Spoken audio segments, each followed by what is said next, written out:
Are you currently renting or living with family or friends and thinking about buying your first home soon? Whether you're a first-time home buyer or have bought a home before, there are key things to consider in the home buying process. What's up, guys? My name is KMAC and I'm a licensed real estate agent in the Dallas-Fort Worth area. But before we get into today's video, if you guys are finding the content on this channel useful, please give us a like, subscribe to the channel, and turn on notifications to always be notified when I release another video. Now, when looking at houses, many people focus on the list price and aim to buy below that number. Now, this mindset is common but can be misleading. The list price is often just the seller's opinion of the property's value, not a fixed amount. Now, sellers may price homes higher to leave room for negotiation. They may price it at market value, or they may price it lower to encourage multiple offers to drive up the final sales price. Now, to better understand a home's true value, compare it to similar properties in the area. Now, a lot of people will tell you to use online resources like Zillow, but oftentimes they're not accurate. And I'm actually going to give you guys a couple examples just to utilizing Zillow myself and how it has differed from the ultimate sales price at the end of the day. Now, at the end of 2017, I bought a very dated single family home. It was basically taken care of very well by grandma and grandpa, but hadn't been updated probably since the 90s. So I saw the opportunity to essentially buy it, live in it, house hack it, rent out the other rooms, and eventually just remodel it while I was starting to kind of build my real estate business. Now, I didn't come in and just demo the entire house while I was living there. I essentially started, with the garage by sheetrocking the garage, painting in it, doing some epoxy on the floors, and then just kind of went room by room, starting with one of the bedrooms where I redid the carpet, painted some, added some new windows, and updated lighting fixture, and just little things here and there, and tried to save as much money as I could, eventually remodeling the entire house over the course of the next 2 years. Now, what this wound up being is I turned it into a rental once I moved out. It actually cash flowed pretty well for about 18 months, but because I had lived in it for 2 years, I was going to be able to avoid the capital gains tax if I decided to sell. So it really made sense for me to sell after about 18 months of renting it out. But going back to what Zillow thought the value of this house was, well, I'd bought it for about low 200s. I'd put about $50,000 worth into it after closing costs and paying realtor commissions. Based on just what Zillow thought the value was, I was gonna walk away with maybe $30,000. Well, lo and behold, I am a licensed real estate agent in the Dallas-Fort Worth market, and I knew it was actually worth much more than Zillow actually valued my property, which they valued it roughly at about $300,000. I wound up selling the house for $342,000. So ultimately, I wound up selling the property for $40,000 more than Zillow estimated the property was worth. But the funny thing is once the house sold, you want to know what Zillow actually changed the estimated value to? Even though the state of Texas is a non-disclosure state, because I had it closely listed to that $340,000 mark, Zillow essentially updated their estimated value to about what it sold for. So just a disclaimer here, all of these online sources that you may see as far as an estimated value of your home, my suggestion is that you work with a licensed professional and not just any real estate agent, because the unfortunate side of getting your real estate license is there's not really a very high ceiling, I guess you could say, in terms of getting into this profession. Make sure you work with a licensed professional or licensed real estate agent that is very good at what they do and experienced, not someone that doesn't have any experience themselves. Now, doing your own research or consulting, like I just said, with a professional can give you a much clearer picture than anything online can. Now, your strategy will depend on your particular situation.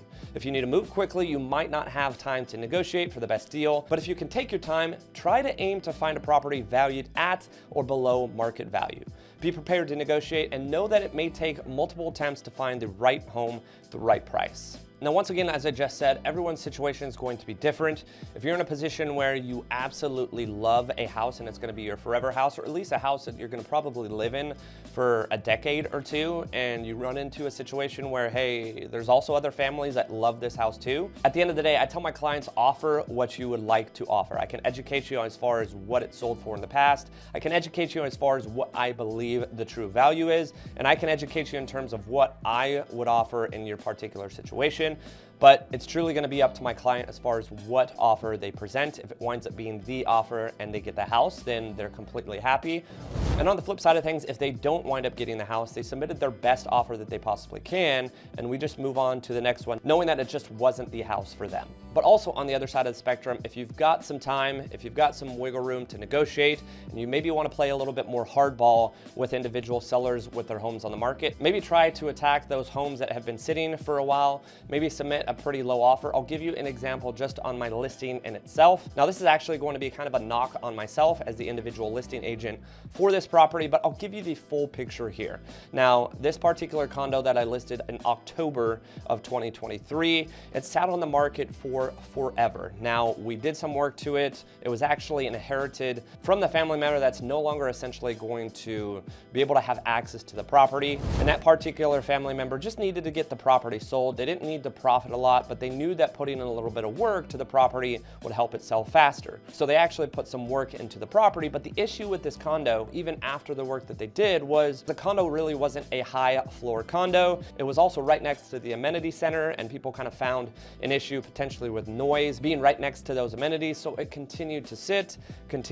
We did little by little in terms of price reductions, and we got down below 400 after being originally listed at 440, and we got a pretty low ball offer. But at that point, the seller was just ready to sell, get it off of their hands, and the buyer got a pretty sweet deal on it. And this was even after consulting my client, discussing a potential counter offer, and instead they just wanted to get rid of it, knowing it was a cash offer. Granted, it was low. They were just willing and wanting to get rid of this thing as soon as possible. And that's actually an example where I was a listing agent just a couple months back, and a buyer got a pretty sweet deal because they essentially went after a property that had been sitting on the market and wasn't necessarily a property that everyone was going to want. It was kind of a niche property, but they saw the value in getting a pretty good deal on it. And at the end of the day, it got the property sold for my seller. Now, it's important to approach lenders and real estate agents with confidence. Don't see yourself as just a first-time home buyer, but as a valuable client. Now, this mindset helps demand better services and terms, such as shopping around for the best mortgage rate.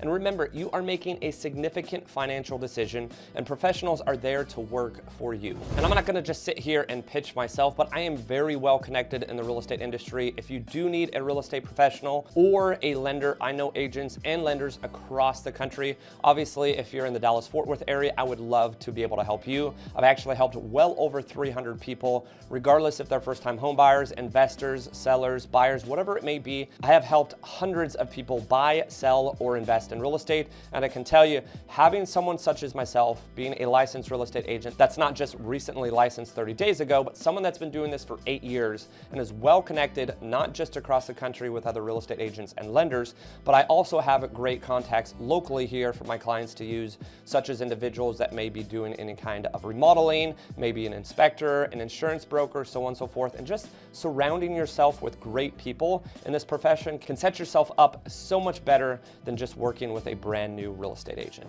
Now, with so much information available, it's easy to get overwhelmed by news and opinions about the housing market. But my suggestion here is to focus on your financial situation. Ensure your finances are in order, that you can actually afford these monthly payments on a new house, and you have a strong personal reason for buying a home. If these factors align, the timing can be right for you regardless of the market conditions. Buying a home is a big financial decision, but with the right preparation and mindset, you can navigate the process successfully. And truth be told here, guys, I have so many people that reach out to me that say, hey, I want to buy a house. Well, the unfortunate side of things is not all of those folks actually do their due diligence, which is also part of my job as well. I sit down with them, have a conversation with them, get a better understanding of what their budget is, where they want to be, what they're comfortable spending on a monthly basis, including the fact that they likely are going to have to put some money aside for any kind of, repairs or maybe remodeling that they may want to do on the house. Just overall cost, don't stop with your monthly payment when you're buying a house. And what you need to do as a first-time home buyer is make sure that you're not going into a car dealership and getting sold on a house. Basically, make sure that you're working with people that are looking after what's best for you. If someone approaches me and says, hey, I need to find something with a $1,400 mortgage, I'm going to be telling them up front that unfortunately, unless we've got $100,000, $200,000 to put down, you're probably going to need to rent for quite some time. Save up some money and just continue to stay in touch with me, and let's build up that potential annual income that you make. Let's build up that savings and hopefully get to a point where you're comfortable spending a little bit more than $1,300 or $1,400 a month, because that's not going to really get you anywhere really in the entire United States as far as a mortgage goes. Now, if you were to ask me 3 or 4 years ago when rates were much better, that may be able to get you a starter home. But when rates are fortunately coming down a little bit, but still not down to probably where they ever will be again in the 2s or 3s. $1,300 to $1,400 a month for a mortgage is just not gonna happen. So again, make sure that you're not working with someone who's going to push you into a house. It's one of the conversations that I have with every single client that I work with. I meet with them, I discuss with them. If it makes sense for them to purchase a house, we'll go see some houses. And I'll be fully transparent. If we walk through a house that is absolutely just awful in terms of maybe, hey, it's a full gut job remodel, but I've walked through thousands of homes and can tell them that this house in itself was done poorly, I'm gonna tell my client, even though they may sit in front of me and say, hey, we love this house, I'm gonna point out all the issues with the house and not purposely try to convince them to purchase a different house. Actually, what I'm trying to do is have them not purchase that house, or potentially not purchase a house at all, because at the end of the day, all of my business has been built through relationships. Meaning, if I push you into a house today and a year later you have to replace something that I told you not to worry about, are you ever gonna consider reaching back out to me and say, hey Casey, I know you kind of screwed us over 12 months ago, but we wanna sell now, and can you help us lose even more money and sell the house? That's not how this business, or really any business, works. So as a first-time home buyer, if you need to get connected with any type of personnel in the real estate industry, leave a comment in the comment section down below. Reach out to me directly. All of my information is in the description below. We're talking Instagram, email, phone number, anything you can do to reach out to me. I'll get you connected with a great real estate agent and or lender who's gonna be looking out for your best interest and not just trying to collect a paycheck. But with all that being said, if you've come across this video and you are potentially interested in purchasing a house, I'm filming this in August of 2024, and rates are starting to come back down, where you're gonna have a lot of people that are first-time home buyers come back out into the market and potentially look at purchasing a house because it's a little bit more affordable now. If that's the case for you, just know that buying a house can be an incredible investment if done right. This is coming from someone who has purchased 9 or 10 different real estate properties over the course of the last 8 years, and I'm telling you, buying real estate has absolutely changed my life. Now, certainly every single person is going to have a different story and a different kind of timeline for when it makes most sense. But if you're looking to buy that first home, just make sure you're doing your due diligence at the end of the day. Thanks again for watching, guys. Make sure to like and subscribe. It really does help. And stay tuned for the next video.